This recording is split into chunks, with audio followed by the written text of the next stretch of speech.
Hi, Bilal. So what more can you tell us? We know it's a diplomatic area and it's the safest zone in the capital. I was speaking to a counterterrorism official at the Interior Ministry who said at least 100 people are confirmed killed and more than 300 people are wounded. We could have actually heartbreaking numbers in terms of casualties and fatalities.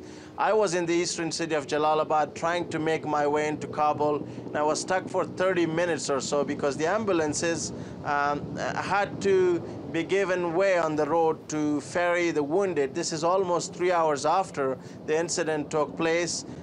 We understand that in a radius of at least 1.5 to 2 kilometers area, windows are broken, people have got injured. All hospitals in the city of Kabul are busy. There was a appeal made for blood donations.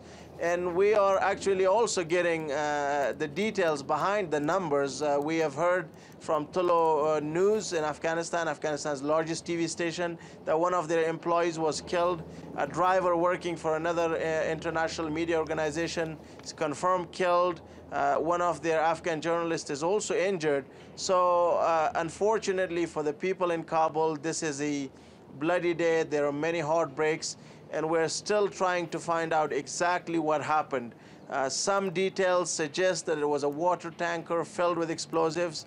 The question now would have to be asked, how did this happen? How did the tanker got into one of the most sensitive areas? This is where the German embassy is. This is where the presidential palace is not very far. A number of European embassies are there.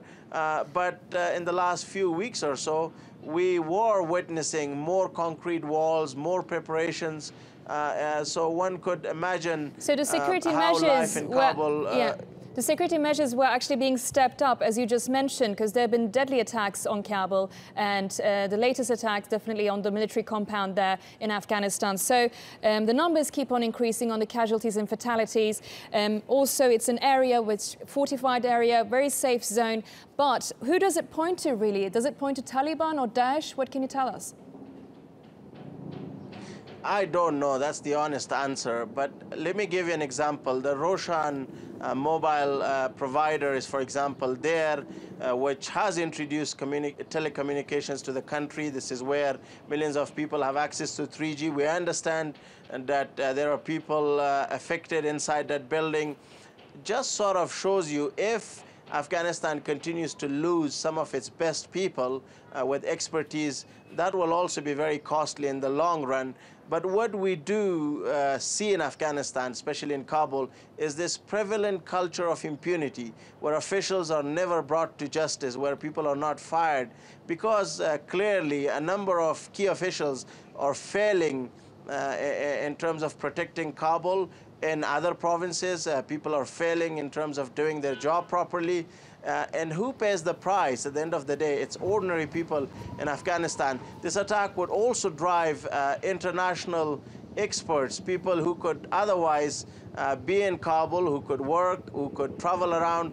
An attack like this means more curfews or actually cancellations of those projects. So all in all, Afghanistan is the biggest loser when we have these attacks. And not to forget, of course, the many heartbreaks, the many loved ones that people continue to lose in the last many years. Yeah, and the numbers are hundreds, as you are saying, as you're mentioning, 325 casualties. They're taken to hospital. We don't know whether they're still all critical. But, I mean, last month, Taliban announced a spring offensive.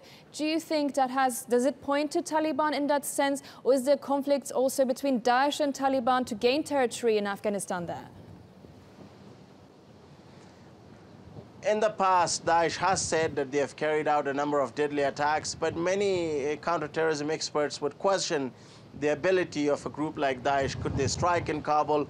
What is not a secret anymore, that the Pakistan-based militant network, the Haqqani network, its leader Siraj Haqqani is the deputy operational head of the Taliban, have managed to carry out these sophisticated and deadly attacks here in Kabul against the Afghan government, against US forces, for example, and other targets. So we'll have to see and wait. At this stage, I would rather not speculate. What I can tell you for sure, that Kabul is a city panicking. Businesses are already shut. I was just seeing that So just that sort of impact is also going to cost Afghanistan a lot. Thank you very much for that. That was Bilal Sarvi there from Kabul for us on the big explosion in Kabul in the diplomatic quarter, killing 80 and wounding 325. We'll have more in the coming hours here on TRT World. Do stay with us.